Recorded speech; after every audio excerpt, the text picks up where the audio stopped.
भारत सरकार ने अपने व्यापार नियमों में एक अहम बदलाव किया है और कहा जा रहा है कि इसका असर चीन पर पड़ेगा। पहले बताते हैं कि ये नया नियम क्या है।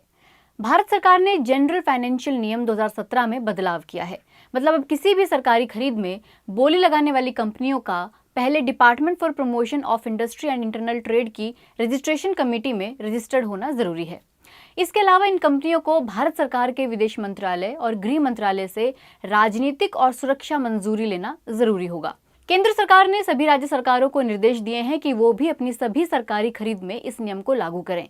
इस नियम के तहत वित्त मंत्रालय ने कुछ छूट भी दी है। कोविड-19 महामारी के कारण कोविड से जुड़े सामान की खरीद को लेकर 31 दिसंबर तक छूट दी गई है। ये किन पर लागू होगा? ये उन देशों पर लागू होगा जो देश भारत के साथ सीमा साझा करते हैं और सरकारी खरीद में हिस्सा लेते हैं।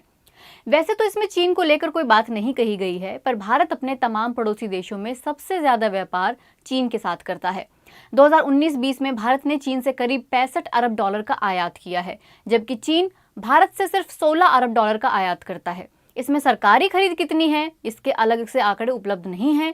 ये आंकड़े भारत के विदेश व्यापार महानिदेशालय ने जारी किए हैं। यानी हम चीन से ज्यादा सामान आयात करते हैं और उसके मुकाबले चीन हमसे बहुत ही कम चीजें खरीदता है।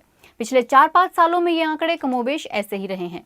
तो क्या भारत के इस कदम से चीन की अर्थव्यवस्था को चोट पहुंचेगी? इस मामले पर बीबीसी संवाददाता सरोज सिंह ने कुछ एक्सपर्ट से बात की। ऑब्जर्वर रिसर्च फाउंडेशन में वाइस प्रेसिडेंट गौतम चीकरमाने ने बीबीसी को बताया कि ये कदम भारत ने अपनी सुरक्षा के लिहाज से उठाया है।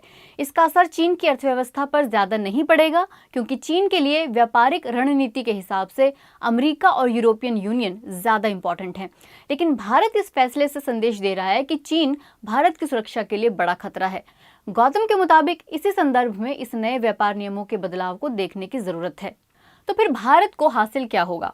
गौतम कहते हैं कि ये एक रणनीति का हिस्सा है जिसे डीकपलिंग कहते हैं। पूरी दुनिया में आज चीन के साथ डीकपलिंग करने की मुहिम सी छिड़ गई है। अमेरिका, ब्रिटेन और ऑस्ट्रेलिया भी अब इसमें शामिल हैं। भारत भी उसी का हिस्सा है, लेकिन ये मान लेना कि सिर्फ भारत के रोकने से चीन को कोई बड़ा फर्क पड़ेगा, ऐसा बिल्कुल गलत है। लेकिन भारत के ऐसे कदम से दुनिया के दूसरे देशों पर एक मोरल प्रेशर बनता है और वो भी इस दिशा में कदम उठा सकते हैं। जेएनयू में प्रोफेसर स्वर्ण सिंह भी कहते हैं कि ये चीन को सख्त संदेश देने के लिहाज से उठाया गया कदम है। इससे केंद्र सरकार भारत की जनता को संदेश देना चाहती है कि वो स्वदेशी चीजों को आगे बढ़ाना चाहते हैं। वो कहते हैं कि पिछले दिनों गलवान घाटी में भारत चीन सीमा पर दोनों देशों के बीच जो तनाव देखने को मिला, उसके बाद भारत ने एक के बाद एक ऐसे कई कदम उठाए। इसके अलावा भारत विश्व के बाकी देशों को एक संदेश भी भेज रहा है कि अमेरिका, ब्रिटेन, ऑस्ट्रेलिया जो चीन के साथ कर रहे हैं, भारत भी उसमें उनके साथ है। ये भारत की नई विदेश नीति का हिस्सा है, लेकिन वे इसे प्रतिबंध नहीं मानते। उनकी नज़र में ये खरीद प्रक्रिया को और मुश्किल बनाने की तरफ एक कदम है। इसमें चीनी कंपनियों को सरकारी खरीद में बोली लगाने के लिए अब और ज्यादा दस्तावेज जमा करवाने पड़ेंगे। अप्रैल में भी भारत सरकार ने देश में होने वाले प्रत्यक्ष विदेशी निवेश यानी एफडीआई के नियमों को अपनी सीमा से जुड़े देशों के लिए सख्त कर दिया था।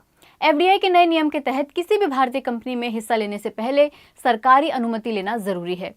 उस समय भी दलील सामने आई कि इस फैसले की प्रमुख वजहों में से एक थी चीन के central bank People's Bank of China ने भारत के सबसे बड़े निजी बैंक एचडीएफसी के 1 करोड़ 75 लाख शेयरों को खरीद लिया था।